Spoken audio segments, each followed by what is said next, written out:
दिल्ली के सीएम रेखा गुप्ता का तो गजब ही हाल है। ऐसे ऐसे कारनामे हैं रेखा गुप्ता के कि पीएम मोदी भी माथा पीट लेंगे कि क्या किरकिरी करवा रही हैं। उधर केजरीवाल भी माथा पीट लेंगे कि उन्हें छोड़कर दिल्ली की जनता ने ऐसे नेताओं को कैसे चुन लिया जो कि इस तरह से बयान देते हैं कि मजाक उड़ने लगता है।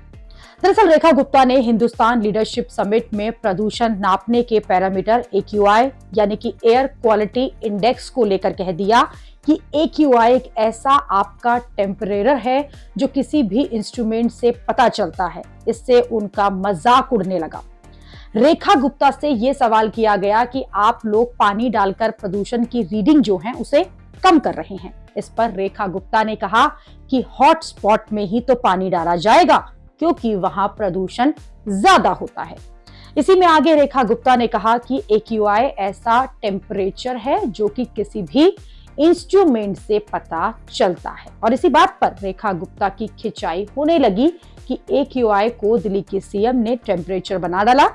ये वही रेखा गुप्ता है जो AQI को AQI नहीं कह पा रही थी जबकि उसे AIQ कह रही थी। इसी पर भी उनका खूब मजाक उड़ा था और अब प्रदूषण पर रेखा गुप्ता ने ये कह दिया कि उनके पास कोई जादू की छड़ी नहीं है। प्रदूषण से निपटना एक सतत प्रक्रिया है जिसमें समय लगता है। पुरानी सरकारों ने क्या करा है। लेकिन लोग अब ये सवाल पूछ रहे हैं कि प्रदूषण को लेकर तब तो खूब राजनीति होती थी जब दिल्ली में केजरीवाल की सरकार थी और केजरीवाल पर रोज इसी बात पर अटैक होता था कि दिल्ली को केजरीवाल ने बर्बाद कर दिया। लेकिन अब खुद जब दिल्ली में ऊपर से लेकर नीचे तक हर जगह बीजेपी है तो फिर प्रदूषण से हाहाकार क्यों मचा हुआ है। लोग इस बात पर रेखा गुप्ता का मजाक उड़ा रहे हैं कि जैसे वो कूड़े के पहाड़ के बारे में ये कह रही थी कि उनके अफसर रोज जाकर कूड़े के पहाड़ से कहते हैं कि कूड़े के पहाड़ तुझे जाना होगा, वैसे ही प्रदूषण के मामले में भी कह देंगी कि प्रदूषण तुझे जाना होगा।